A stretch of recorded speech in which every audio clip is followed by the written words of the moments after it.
Hello everyone, I'm Anthony, the Eclectic Chef, and welcome back to my kitchen. Today we're making Marcella Hazan's classic recipe, Pesto alla Genovese. It's from her famous cookbook, Essentials of Italian Cooking. Now, in the section on this recipe, Marcella made some fairly prescient comments, in my opinion, about pesto. And if you bear in mind that these were written somewhere between 25 and 50 years ago, you'll appreciate just how prescient she was. She says, "Pesto may have become more popular than is good for it. When I see what goes by that name and what goes into it and the bewildering variety of dishes that it is slapped on, I wonder how many cooks can still claim acquaintance with pesto's original character and with the things it does best." She goes on to say, "It has just one great role, to be the most seductive of all sauces for pasta.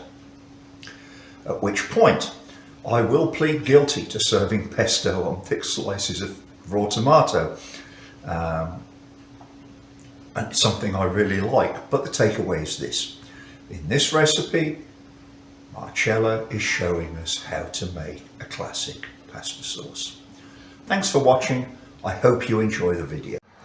Well, this is the overgrowth of basil that greeted me on my return from our English kitchen. It's really gone wild while we've been away, so our next recipe is going to be how to make classical pesto sauce. Basil, pine nuts, garlic and olive oil, and that's about it. First job will be to snip off all the flowering heads. I feel quite sorry about that because the bees are having a field day with it as I film this. But this is where we'll be starting with our homegrown ingredients. Okay, so here we have mise en place for what Marcella calls the food processor section of our ingredients. We'll be using a blender. Clockwise, from top left, we have half a cup of extra virgin olive oil, 2 cups of tightly packed fresh basil, salt. I'm only using half a teaspoon of kosher salt. I really don't like to oversalt food, and I always work on the assumption that I can put more salt in, but I can't take it out.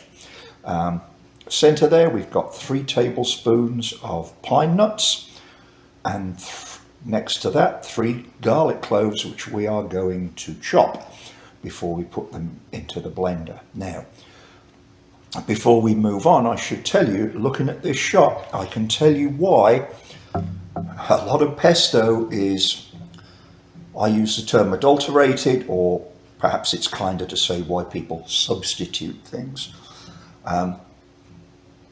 That's a lot of basil, trust me. You'll be buying a few packets of basil at the supermarket to get this much if you don't grow your own.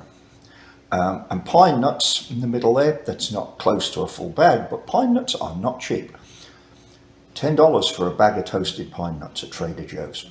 And that is why, folks, in my opinion, you'll find people using things like arugula and substituting other nuts like walnuts into their pesto sauce because, frankly, it's just cheaper. But anyway, we're sticking with Marcella's classic recipe, so let's go on to the next step. So here are our ingredients in the blender. We'll give it a chop first coarsely. My guess is I've only got half a cup of olive oil in here. It's probably going to take a little stir to get this done the way we want it. I'll show you how it looks when we're finished.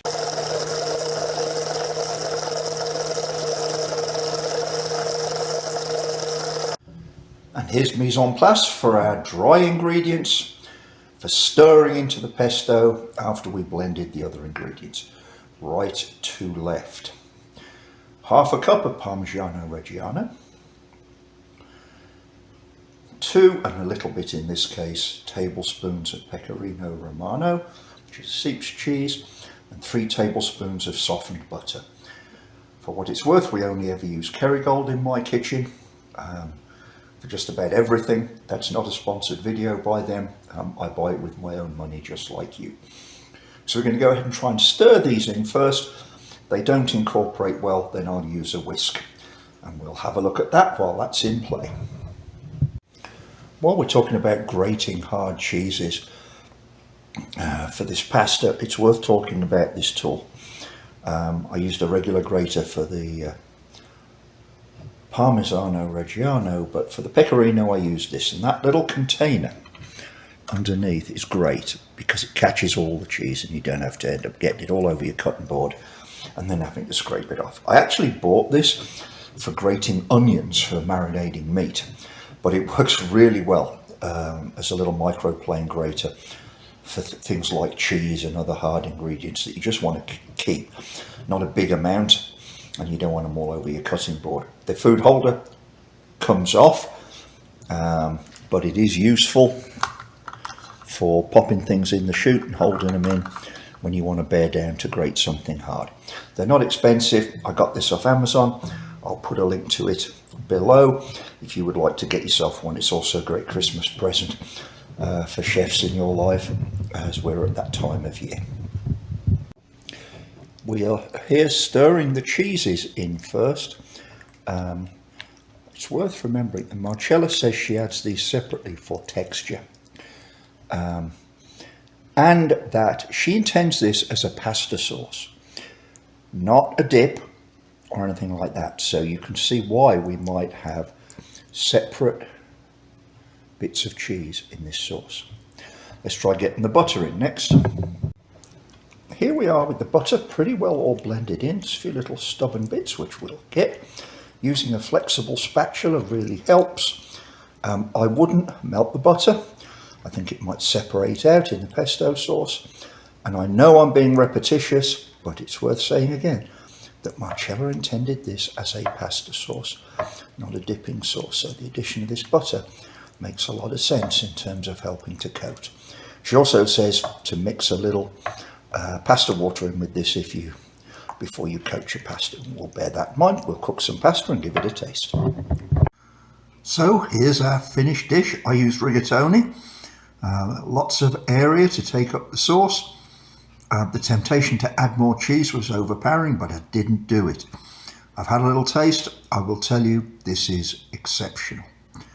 And a little silky, I think, because of the addition to butter. The only thing I've put on this is a little bit of freshly cracked black pepper. Word about that in a minute. And I will be adding a little more salt. The whole pesto sauce only had about half a teaspoon of salt, as you'll recall. But just a little more, not a lot. This is really, really tasty, folks. I strongly recommend you try Marcella's recipe. Well, back the next morning after I've trimmed off most of the flowers off the basil. The bees were very patient with me and didn't sting me. Worth talking a little bit about this trolley we use as part of our herb garden here. This is very useful for us in the desert southwest because I've lost more herb plants to the power of the Arizona sun than I have anything else. And this allows us to move it around, or them around, and get them out of the sun. These are a great buy. You can get one of these for about $60 off Amazon. I'll put a link into the notes for this show. You could put one of these on the balcony of an apartment. Grow vegetables in it, actually, if you wanted to. I started out with greens, various greens in this, but now it's become my herb garden and it works really well. Having fresh herbs, even if an overabundance of them in the case of the basil, works out really well. By the way, that's my oregano in the pot just to the left of the trolley. We've got a bay plant over here to my right, rosemary somewhere else.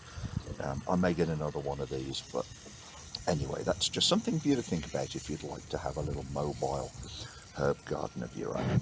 Next on to the pesto and the assistance of Marcella Hazan. And speaking of freshly ground black pepper, one of the things I always envied the frugal gourmet Jeff Smith was his copper Turkish coffee grinders that he used to use to grind pepper. I don't run to the copper ones, but this is what I use to grind all my peppers and salt. Actually, I have 4 of them in the kitchen and I use them every day. They're about 15 to 20 bucks. You can adjust how they grind. Again, if you're looking for a present for any of the chefs in your life, this would be a great one. And I'll put a link in the descriptions below.